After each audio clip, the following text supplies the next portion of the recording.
Bom, feche seus olhos agora, por um minuto.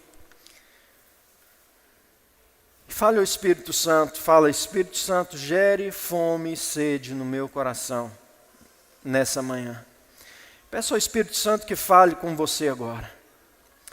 Peça a Ele que faça com você algo especial nessa manhã.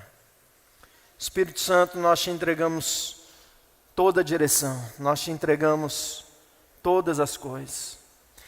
E eu coloco agora essa mensagem que será ministrada, que o Senhor use cada palavra para ministrar o coração de cada um aqui, em nome de Jesus. Amém. Glória a Deus. Bom, a série é Espírito Santo. Nós estamos na terceira semana dessa série e o tema da mensagem de hoje é habitação. Nós vamos falar sobre a permanência da presença de Deus na nossa vida, na igreja, nos lugares onde nós estamos. Mas antes disso eu quero te explicar algo. A Bíblia fala da presença de Deus de três formas diferentes. Ela fala da onipresença de Deus, que é Deus em todos os lugares, e Deus está em todos os lugares. Quando o salmista diz lá no Salmo 139, para onde me ausentarei do teu espírito? Para onde fugirei da tua face? Se eu subo aos céus, lá estás. Se desço até o profundo mar, ali também o Senhor está. Bom, o salmista está falando aqui da onipresença de Deus. Você não pode sair da onipresença de Deus, porque Deus está em todos os lugares. Então a Bíblia fala da presença de Deus como a onipresença de Deus. A Bíblia também fala da presença de Deus dentro de nós, que é o que nós estudamos um pouco na semana passada. Deus está em nós e Ele se manifesta através de nós. E existe uma terceira maneira como a Bíblia fala da presença de Deus, que é a presença manifesta de Deus. Ela é tratada na Bíblia, a palavra usada é glória de Deus, ou seja, quando há uma manifestação visível de que Deus está em um lugar. Então isso é a presença manifesta de Deus, é isso que nós queremos, é isso que nós perseguimos, é isso que nós queremos para nós, para a nossa igreja, é isso que eu quero na minha vida, espero que é isso que você queira na sua vida. Êxodo 33, versículo 14 e 15, Moisés está dizendo assim, ou Deus está dizendo assim a Moisés, eu mesmo o acompanharei e lhe darei descanso. Então Moisés lhe declarou, se não fores conosco, não nos envie. Então o que Moisés está falando aqui quando ele diz para Deus, se você não for conosco, então não nos envie. Moisés não está falando da onipresença de Deus, porque Deus está em todos os lugares. Então não havia como Moisés ir a um lugar sem Deus. O que Moisés está falando aqui é da manifestação da presença de Deus na vida dele. Em outras palavras, Deus, se o Senhor não for se manifestar, se o Senhor não for fazer algo aqui, então nem me mande, porque quem vai fazer é Deus. Então, Moisés aqui está falando sobre a manifestação da presença de Deus. Nós queremos falar sobre isso hoje. Agora, um texto muito interessante, em Êxodo 25, versículo 8. É um versículo pequenininho, mas eu quero falar um pouco sobre ele com vocês hoje.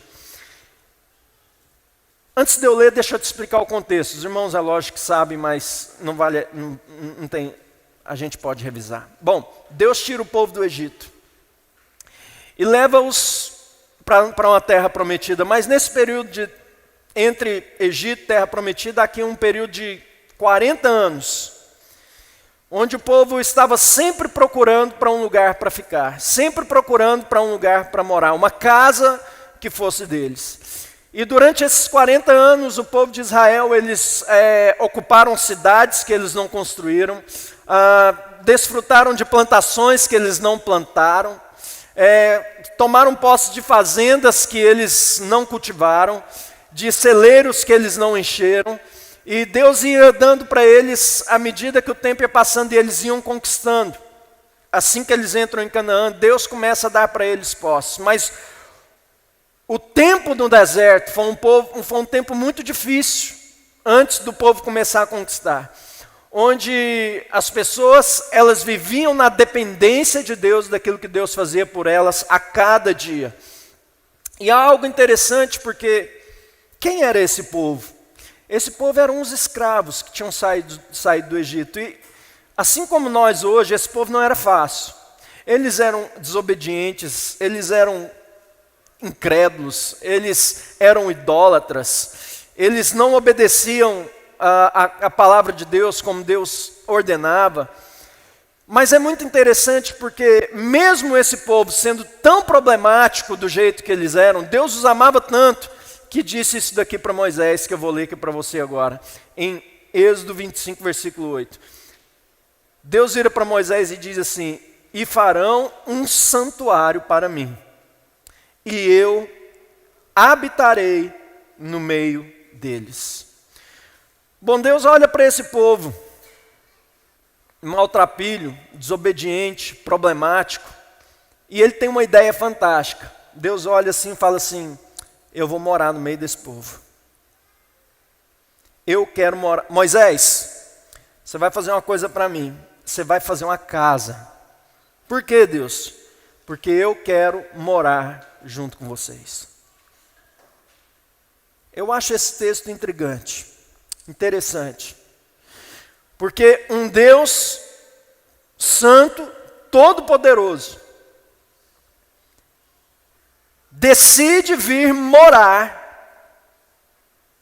no meio de um povo cheio de problemas, cheio de pecado. De repente ele vira para o líder desse povo e fala assim: façam uma casa, porque eu quero morar junto com vocês. Eu quero te dizer algo nessa manhã.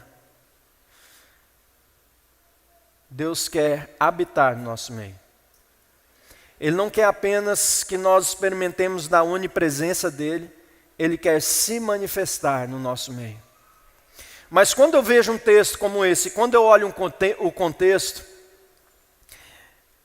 há uma coisa que é muito interessante aqui, que chama a atenção, de que não é o nosso desempenho que atrai a presença de Deus, é a nossa fome.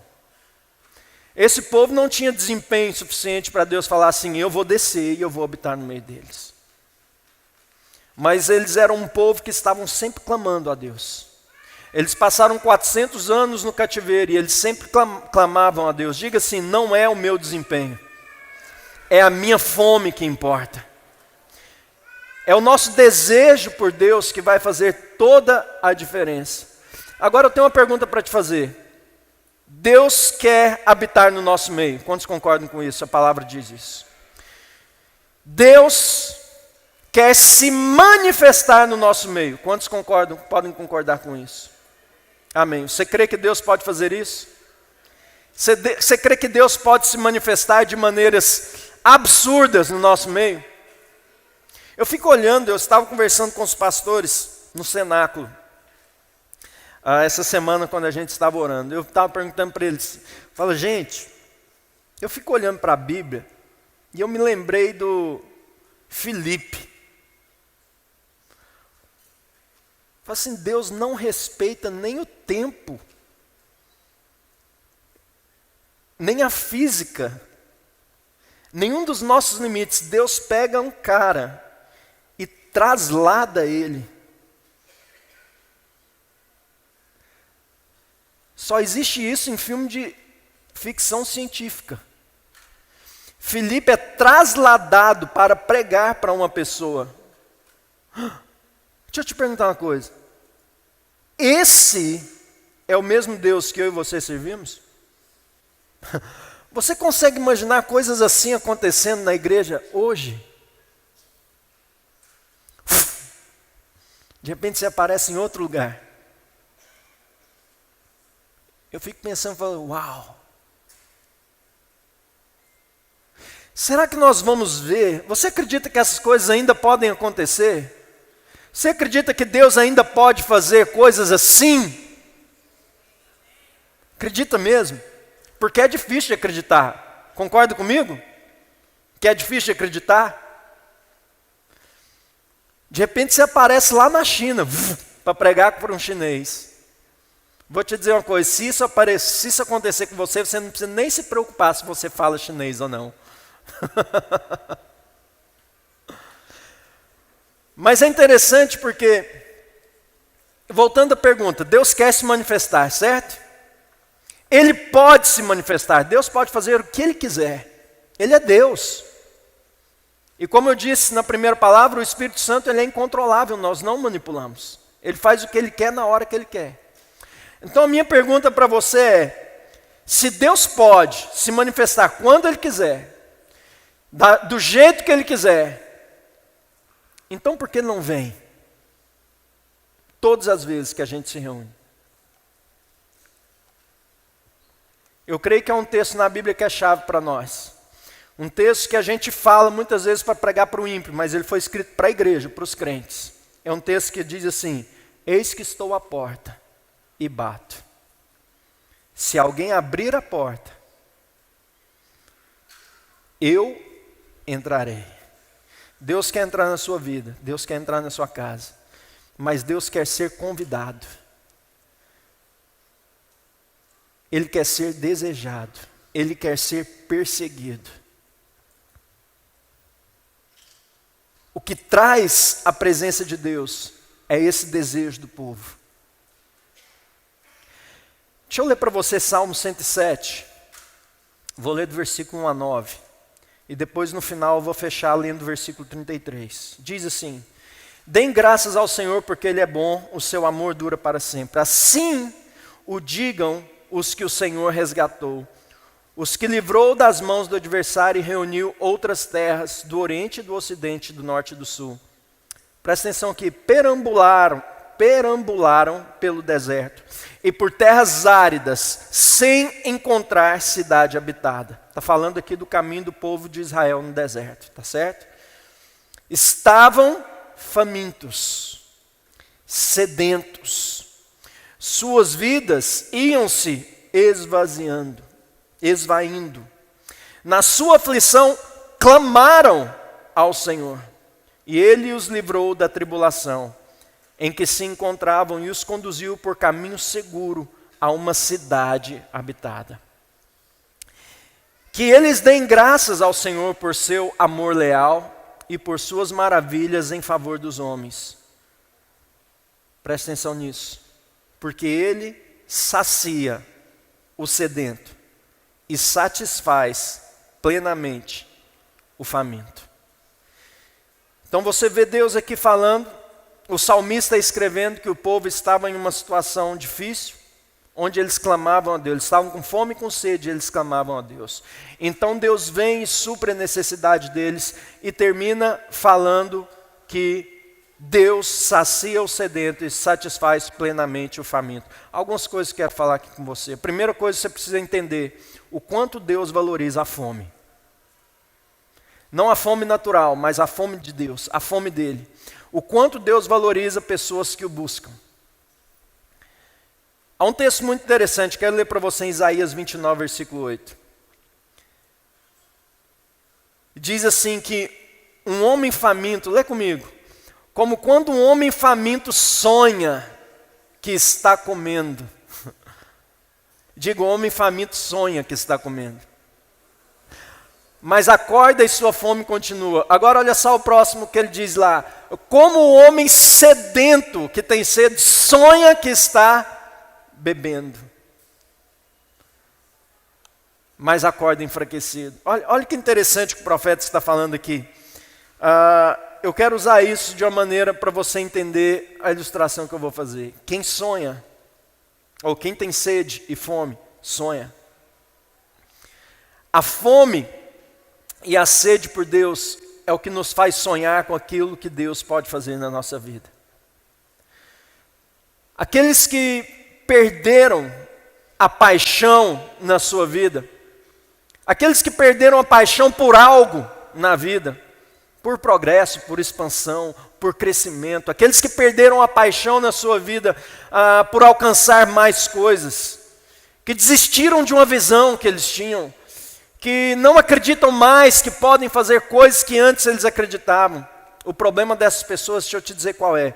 Eles perderam a capacidade de perseguir um sonho. Eles perderam a fome que eles tinham.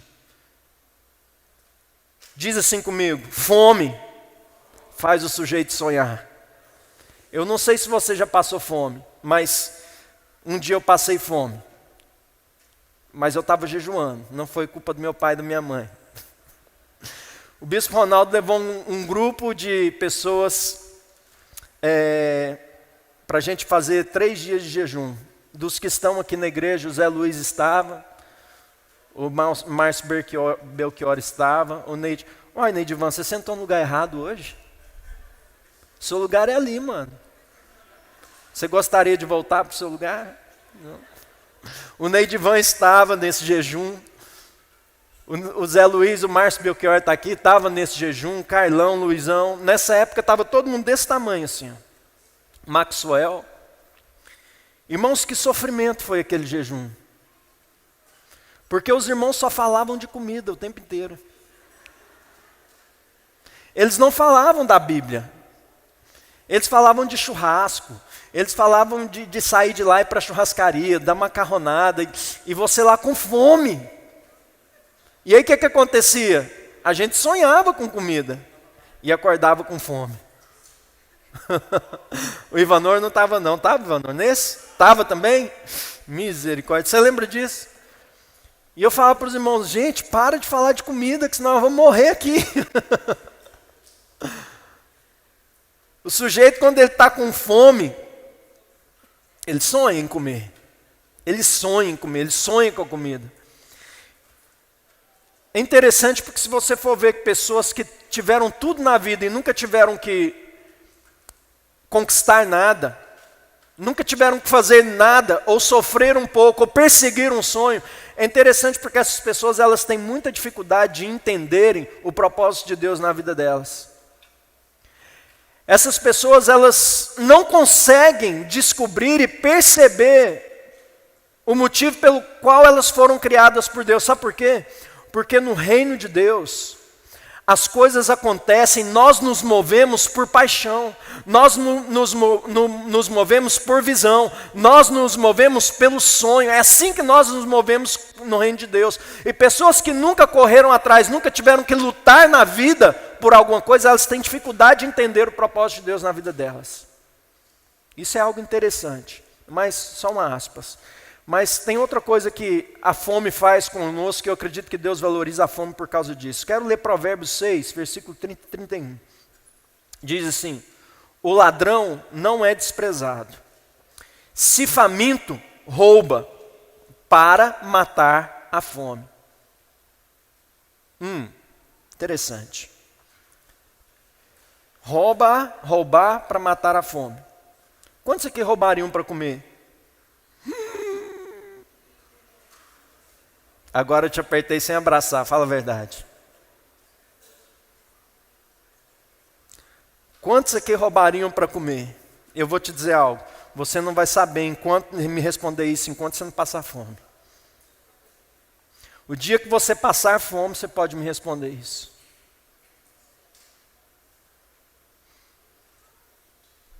Qual é o ponto? O ponto é que a fome faz com que você cruze fronteiras.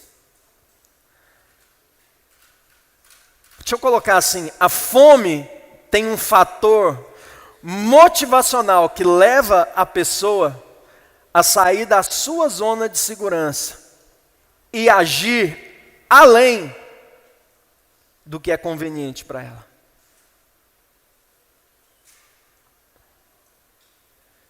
Quando você tem fome, você cruza linhas.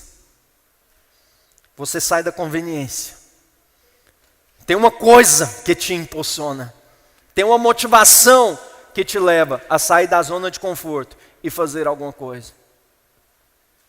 São efeitos da fome na sua vida. Semana passada eu dei para vocês uma definição de fome. Eu disse para vocês que fome era o desejo de estar constantemente consciente da palavra, da presença de Deus. Os irmãos lembram disso? Deu o exemplo da pombinha pousada no seu ombro. Você deve dar cada passo na sua vida com o Espírito Santo em mente. Os irmãos lembram dessa ilustração? Se você não lembra ou não ouviu, escute no nosso canal do YouTube. Foi muito importante essa mensagem, você precisa escutar ela. Eu quero te dar uma definição mais elaborada hoje com aquilo que eu estou te dando aqui. Eu quero te dizer hoje que a fome é uma capacidade, agora abre aspas aqui, não uma capacidade minha ou sua, porque a Bíblia diz lá em Filipenses 2,13, deixa eu ler para você o que a Bíblia diz lá. Pois é Deus quem efetua em vocês tanto o querer quanto o realizar, de acordo com a boa vontade dele. Então quem faz você querer é o Espírito Santo. Quem faz você ter fome é o Espírito Santo. É Ele que faz você ter vontade e é Ele que faz você buscar. Olha que interessante. Então, a fome é essa capacidade gerada por Deus em nós de perseguir a presença manifesta e permanente de Deus na nossa vida. Eu quero essa capacidade, eu quero pedir ao Espírito Santo que gere em mim essa capacidade. Agora, há uma pergunta que eu preciso te fazer aqui. Se isso é obra do Espírito Santo em mim, se gerar o querer é uma obra do Espírito Santo em mim, não é eu que produzo, então o que eu posso fazer? O que eu posso fazer para ter fome? Se eu não posso gerar a fome, então o que eu posso fazer? Vou te dar uma resposta bem simples. Você pode comer. Porque como nós falamos já, quem come, tem fome. Muitos de nós, muitos cristãos ao redor do mundo, eles perderam a fome porque pararam de comer. Bom, quem tem criança em casa vai saber muito bem o que eu estou te dizendo. Muitas vezes os filhos, eles estão ali e eles sentam na mesa e eu não quero comer hoje. Aí o que o pai diz? Mas você vai comer assim mesmo. Mas eu não quero comer hoje. Ok, entendi, mas você vai comer assim mesmo. E se nós permitirmos que os filhos parem de comer, o que vai acontecer? Eles vão ficar fracos.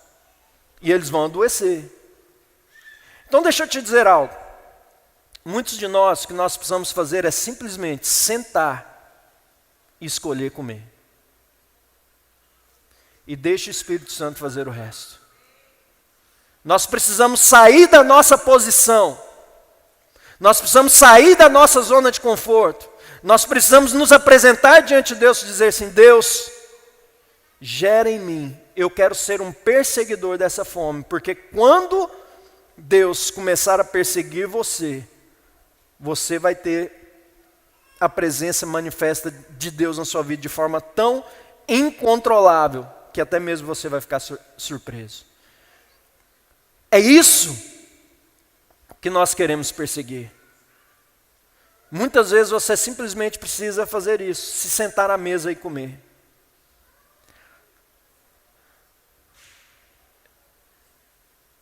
Você precisa comer. E o meu objetivo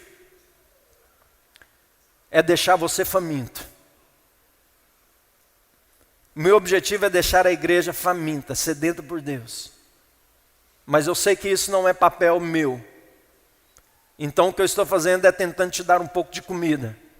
E tentando falar assim: engole, come, beba, deixe o Espírito Santo fazer algo na sua vida. Eu tenho certeza que quando você estiver sedento, apaixonado por Deus, há muitas coisas que eu não vou precisar te convencer de fazer, porque você simplesmente vai fazer. Concorda comigo?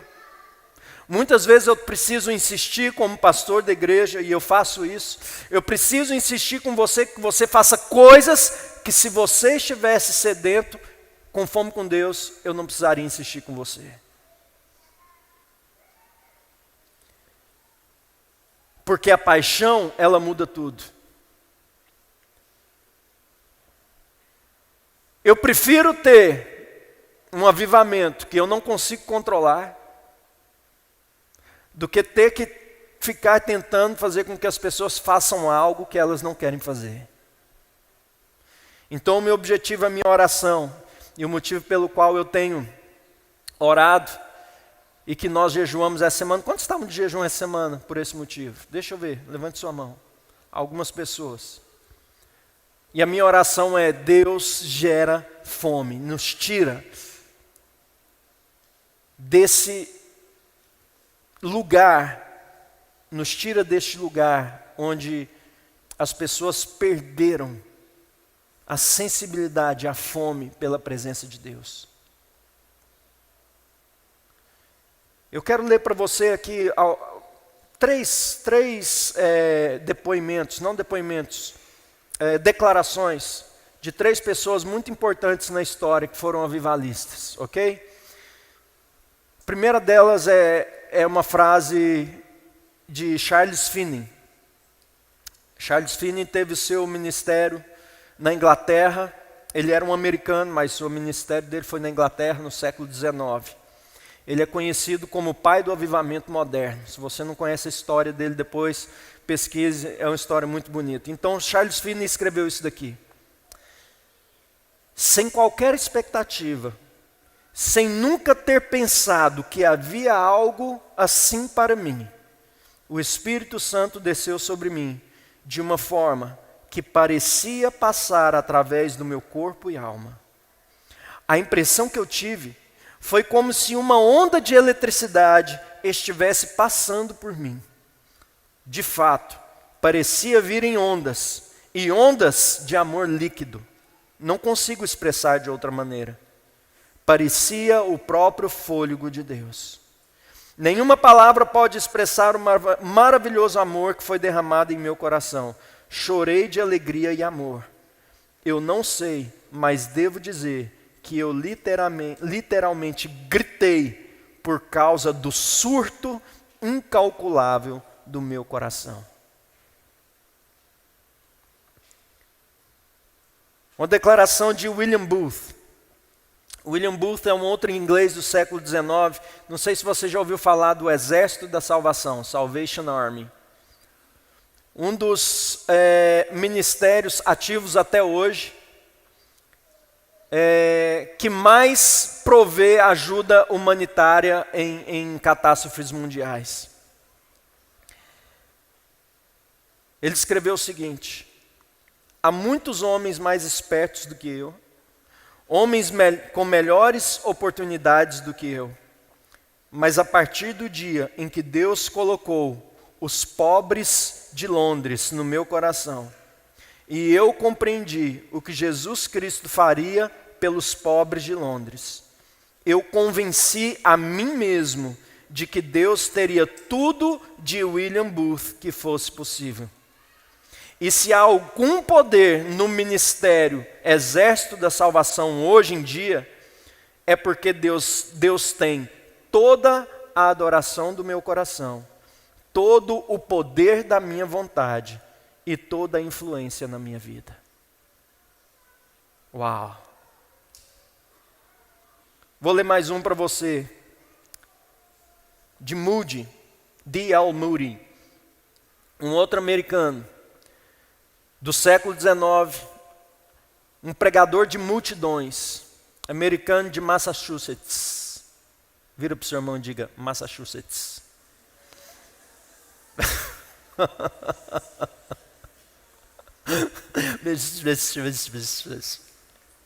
Massachusetts, fala. Deixa para lá. Fala para o seu irmão, deixa para lá.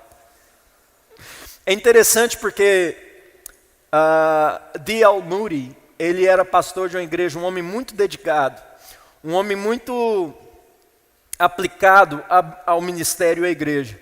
Mas aí, conta na biografia dele que algumas mulheres começaram a dizer na igreja que Moody era uma pessoa muito de Deus, mas que ele não tinha o poder do Espírito Santo. E em vez dele ir lá e tentar resolver o problema, ele resolveu começar uma busca intensa pelo Espírito Santo. E ele falou assim: bom, é isso que está faltando para mim, então vamos buscar isso. E aos 34 anos de idade ele começa a orar para que Deus desse para ele poder espiritual, que era a maneira como ela falava, ele não tem poder espiritual. Olha o que ele escreve.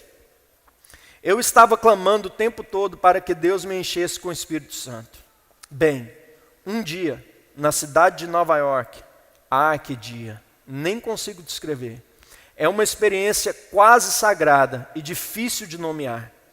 Paulo teve uma experiência da qual ele nunca falou por 14 anos. Eu só posso dizer que Deus se revelou a mim.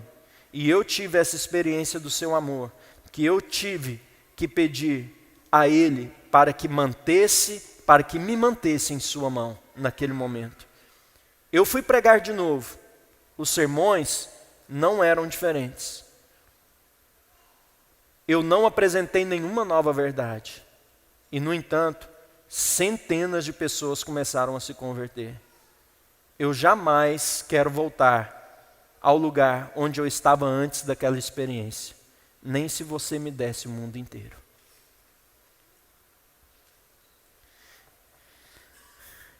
Eu amo essas declarações, porque quando a gente vê essas pessoas dizendo isso, a gente vê que essas pessoas tinham algo em comum. E o que eles tinham em comum era uma fome em comum de Deus.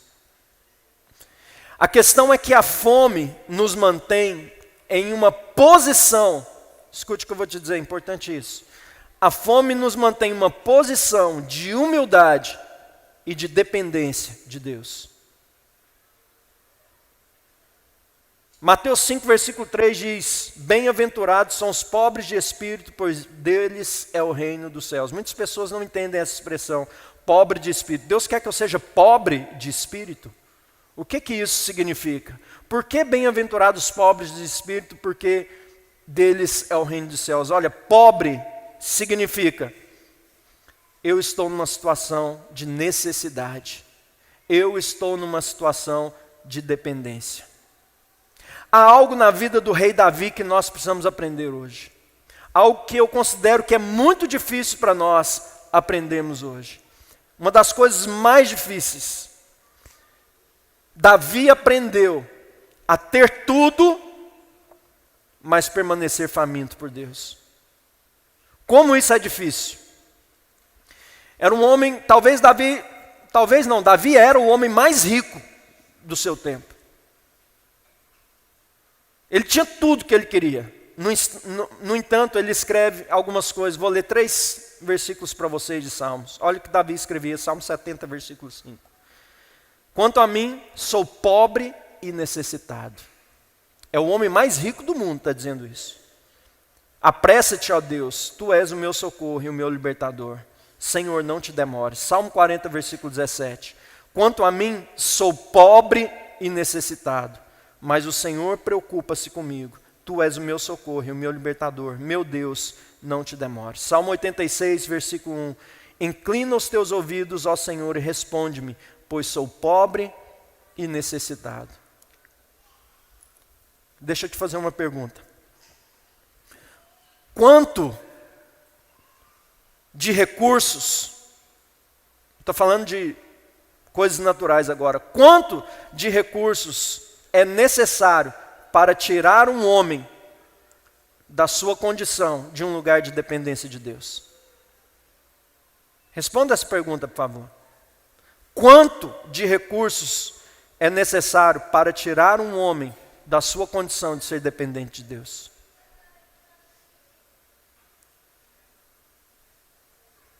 Quanto é demais?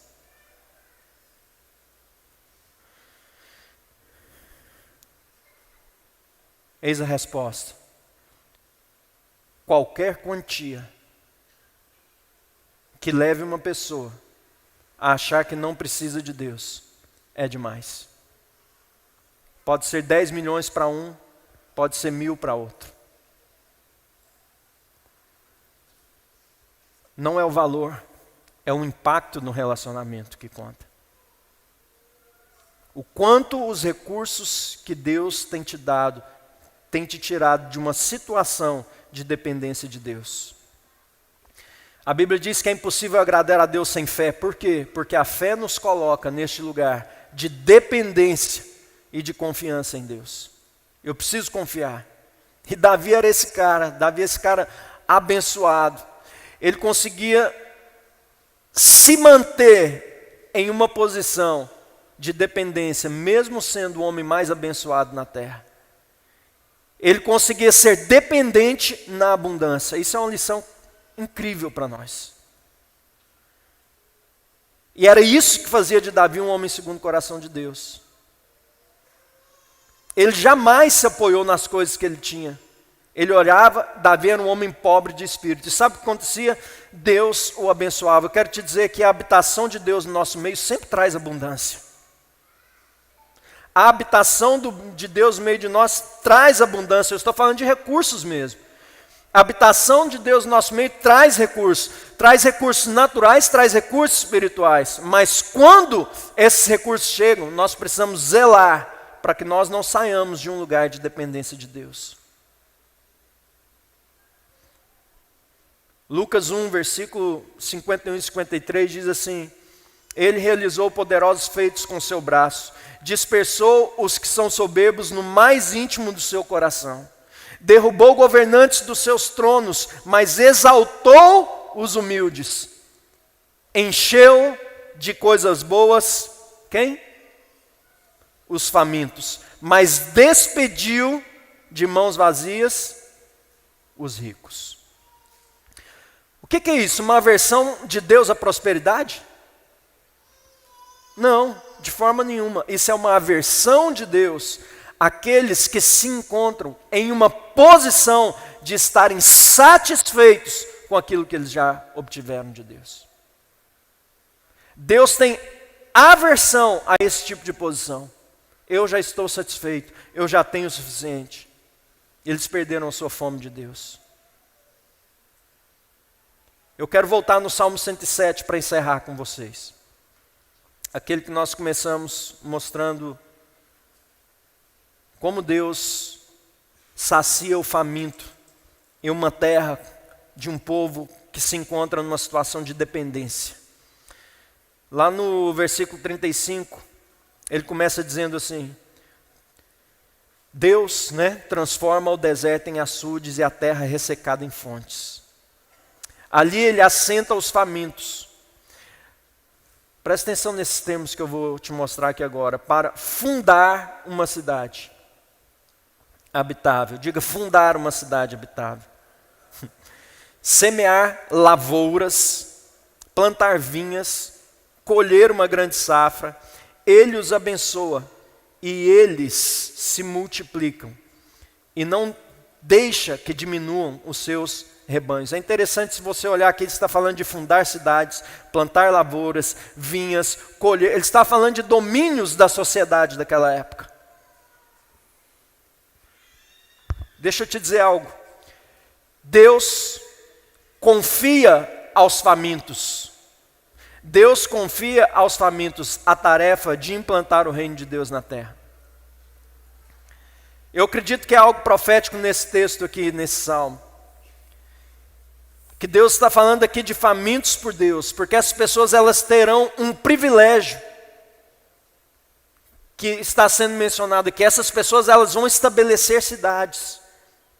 Eu acredito muito numa geração faminta por Deus, que vai começar a clamar, falar assim: Deus, salve a minha cidade. Senhor, salve o meu povo. E olha, eu quero te dizer uma coisa, eu não estou falando aqui simplesmente de salvação de vidas. Eu estou falando aqui de restauração de lugares. Eu estou falando de cidades transformadas. Eu estou falando de sistemas restaurados. Eu estou falando de corrupção erradicada. Eu estou falando para você de valores do reino de Deus implantados e permeando todos os domínios da sociedade, mudando e transformando as coisas à nossa volta. Eu quero te dizer algo, isso é privilégio e será privilégio daqueles que estiverem famintos por Deus nessa geração. Deus vai levantar essa geração que vai começar a clamar: Deus, temos sede de Ti, queremos ser cheios de Ti, queremos entrar, queremos infiltrar, queremos transformar, queremos colocar os valores fundamentais do reino de Deus na nossa cidade, queremos ver transformação. Isso será um privilégio daqueles que estão famintos por Deus.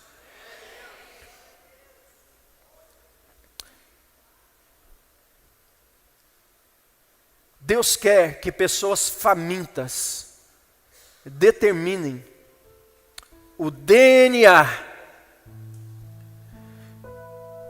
determinem a natureza das nossas cidades. Eu acredito que esse vai ser o avivamento da última geração.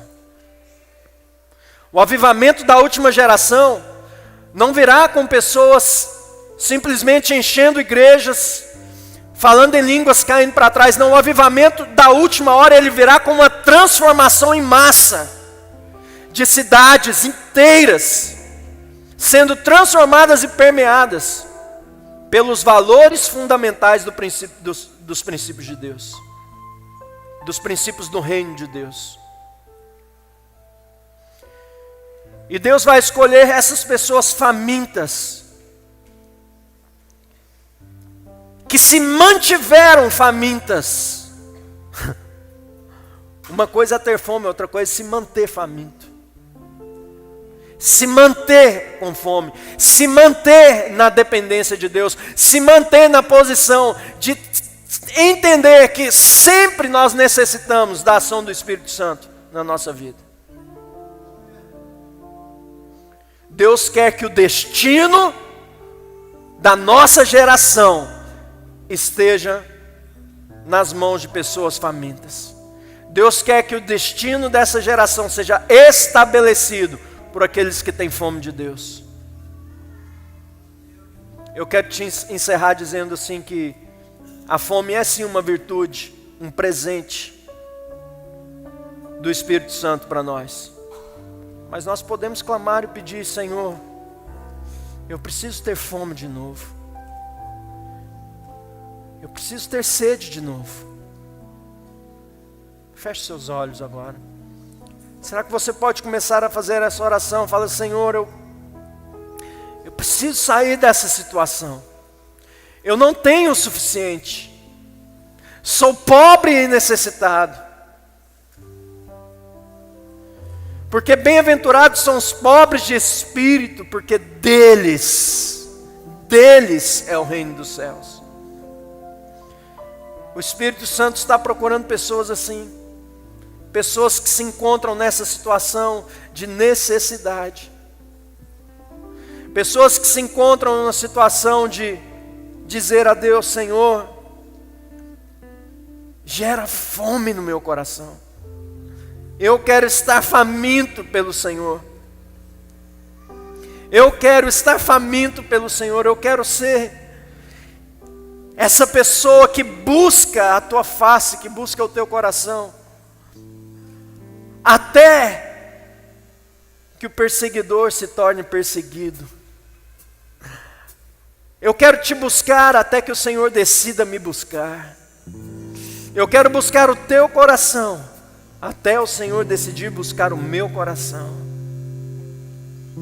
Eu quero ter uma experiência profunda com o Espírito Santo. Aliás, uma não, eu quero ter várias.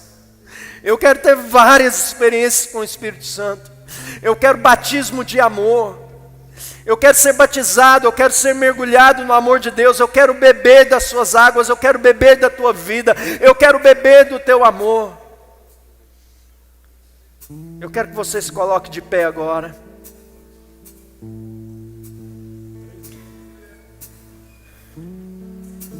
Diga a Deus: Senhor, nessa manhã eu quero sair da posição onde eu estou. E eu quero pedir ao Espírito Santo. Eu quero pedir ao Espírito Santo: gera fome no meu coração. Se você não consegue sentir nada, não tem problema. Você pode ser sincero com o Senhor.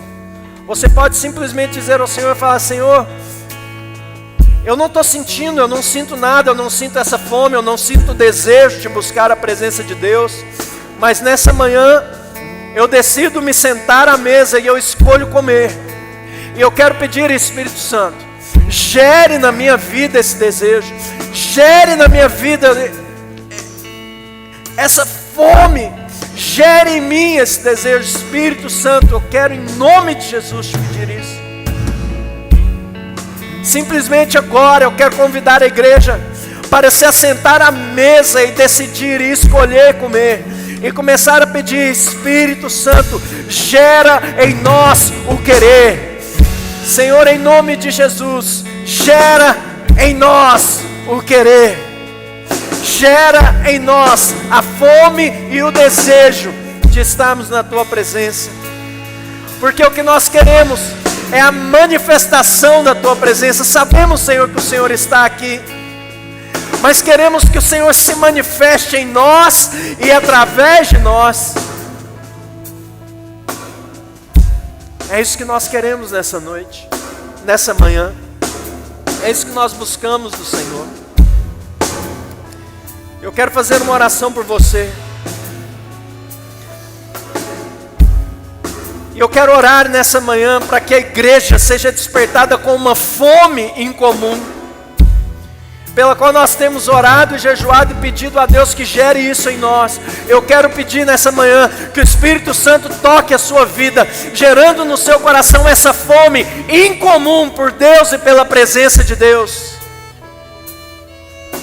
para que nós possamos viver o Evangelho puro e simples, cheios de amor e da manifestação da presença de Deus na nossa vida. Nós queremos desejar isso. Estenda a sua mão, porque Deus tem um presente para entregar para você. Deus tem um presente para entregar para você nessa manhã. E esse presente chama-se fome. Esse presente, ele vem para te tirar da sua situação de conveniência, de comodidade. Esse presente, ele vem para fazer você cruzar fronteiras. Esse presente vem para te colocar num lugar de dependência. Esse presente vem para gerar fome na sua vida, para gerar fome na sua vida. E eu quero liberar agora sobre a igreja, em nome de Jesus. Em nome de Jesus eu quero liberar essa fome sobre a igreja, porque quando Deus vem, quando Deus nos persegue, quando Ele toca o nosso coração, a fome é gerada. Senhor, nós queremos pedir a habitação do Senhor. Vem habitar no nosso meio, que o nosso coração possa te atrair neste lugar, mas que o nosso coração possa nessa manhã ser tocado pelo Espírito Santo. E eu oro agora, ó Deus, nos deixe famintos por Ti, em nome de Jesus. E nós queremos orar. Eu oro agora e libero essa fome sobre a igreja, fome que atrai a presença de Deus, fome que nos libera, que libera capacidade de sonhar com coisas grandes em Deus, de sonhar com transformação, de sonhar com restauração. Eu libero essa fome que nos mantém em lugar de dependência. Eu libero em nome de Jesus. Fome que nos tira da comodidade. Eu libero em nome de Jesus. Fome que faz com que as pessoas saiam da sua zona de segurança e entrem em um novo tempo em suas vidas. Fome que libera o poder de Deus para estabelecermos o reino de Deus na terra. Fome para te buscar até que o Senhor decida nos buscar. Eu libero agora sobre a igreja, em nome de Jesus, em nome de Jesus. Senhor, faz-nos famintos de novo, faz-nos famintos por Ti, mais uma vez, em nome de Jesus, em nome de Jesus.